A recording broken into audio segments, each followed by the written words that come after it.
안녕하세요. 새로운 언어를 배워볼까 하는 분들 많으시죠? 근데 막상 시작하려고 하면 꼭 이런 고민에 빠지게 되더라고요. 그래서 왜 하필 프랑스어지? 오늘 바로 이 이야기입니다. 이야기의 시작은 레딧에 올라온 이 질문 하나였어요. 여행 갈 때도 좀 쓰고 싶고 이력서에도 한 줄 넣고 싶은데 프랑스어랑 스페인어 사이에서 뭘 해야 할지 모르겠다는 거죠. 정말 현실적인 고민이죠. 근데 이게 이분만의 고민이 아니라는 거죠. 사실 전 세계 온라인 커뮤니티에서는 지금 이 순간에도 프랑스어냐 스페인어냐 이걸로 아주 뜨거운 토론이 벌어지고 있거든요. 사람들 의견을 이렇게 쭉 살펴보니까 이게 또 되게 재밌어요. 프랑스어를 추천하는 쪽은 국제 비즈니스나 외교 무대에서는 프랑스어의 위상이 아직 대단하다. 특히 캐나다, 유럽, 아프리카 쪽을 생각하면 무조건 프랑스어다. 이런 쪽이고요. 반면에 스페인어는 미국만 가도 스페인어가 훨씬 유용하고 발음도 배우기 쉽지 않냐? 이런 의견이 많았어요. 그런데 말이죠. 이런 모든 현실적인 계산을 뛰어넘어서 가장 많은 사람들이 이게 정답이다 하고 공감한 조언이 있었어요. 결국엔 나중에 쓸모 있겠지 이런 막연한 생각보다는 그냥 그 언어 자체가 좋고 그 문화가 궁금한 그 마음, 그 순수한 열정이 끝까지 가게 만드는 진짜 힘이라는 거죠. 와, 정말 맞는 말 아닌가요? 좋아요. 그럼 이제 본격적으로 한번 파고 들어가 보죠. 많고 많은 언어 중에 왜 프랑스어가 이렇게 강력한 선택지가 될 수 있는지 그 이유들을 하나씩 짚어보겠습니다. 일단 프랑스어의 글로벌 스케일이 정말 장난이 아닙니다. 전 세계 32개국에서 공식 언어고요. 5대륙 전부에서 쓰여요. 게다가 유엔이나 유럽연합 같은 국제기구에서는 거의 필수 업무 언어죠. 여기서 끝이 아니에요. 프랑스어를 해두면 스페인어나 이탈리아어 배우기가 훨씬 쉬워지고요. 심지어 영어 실력에도 도움이 된다는 거 아세요? 영어의 고급 어휘 상당수가 프랑스어에서 왔거든요. 이건 진짜 꿀팁이죠. 특히 캐나다 생각하시는 분들은 정말 귀 기울여 들으셔야 합니다. 캐나다에서 프랑스어는 그냥 외국어 하나 더 한다 수준이 아니에요. 영주권 딸 때 점수를 확 올려주는 결정적인 요소고요. 퀘벡 같은 지역에서는 정부기관이나 의료, 교육 분야 취업의 문을 여는 열쇠나 마찬가지입니다. 당연히 프랑스 현지에서의 기회도 빼놓을 수 없겠죠. 수도인 파리는 말할 것도 없이 모든 분야의 일자리가 몰려 있고요. 약간 전문 분야로 눈을 돌려보면 리옹은 기술이랑 바이오 산업, 툴루즈는 항공우주랑 IT의 중심지예요. 그러니까 내 전문 분야랑 프랑스어를 연결하면 이런 쪽으로 커리어를 확장할 수 있는 문이 활짝 열리는 거죠. 자, 지금까지는 프랑스어가 왜 좋은지에 대한 좀 이론적인 이야기였잖아요.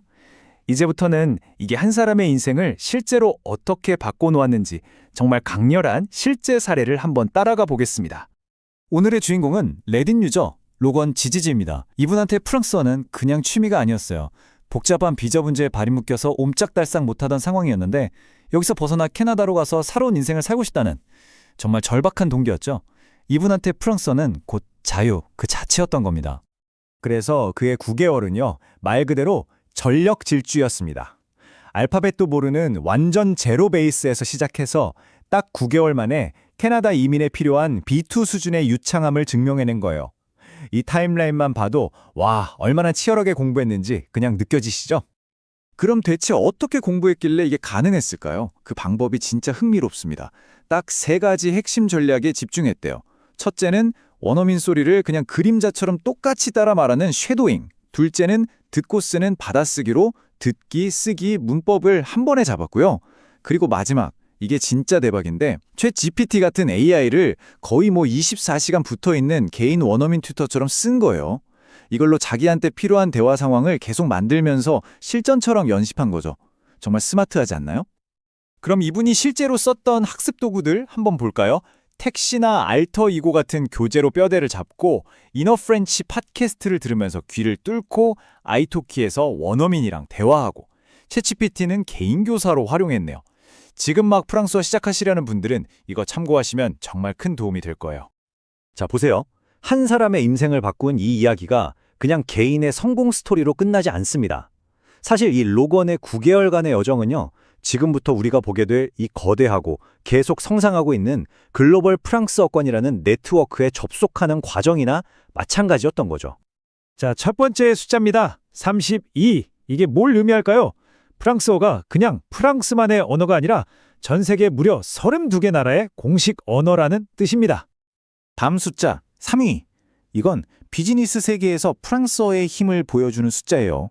영어, 중국어, 바로 다음으로 전 세계 비즈니스에서 세 번째로 많이 쓰이는 언어가 바로 프랑스어입니다. 그리고 마지막 숫자입니다. 8억. 와, 이건 프랑스어의 미래를 보여주는 정말 어마어마한 숫자인데요.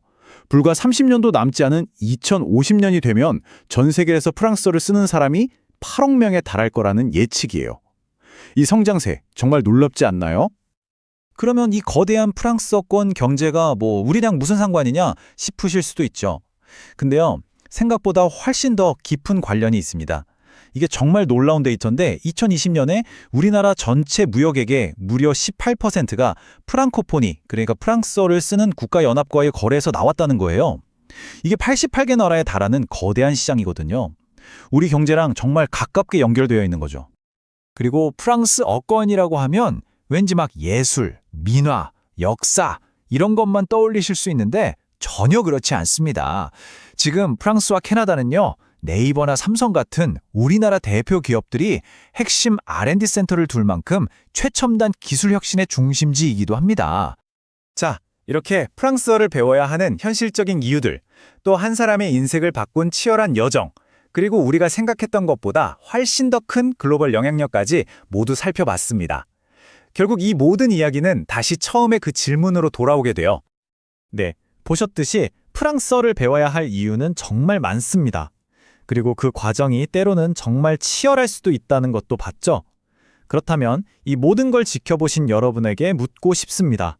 당신의 이유는 무엇인가요? 바로 그 이유가 여러분의 여정을 끝까지 이끌어줄 가장 강력한 엔진이 될 겁니다.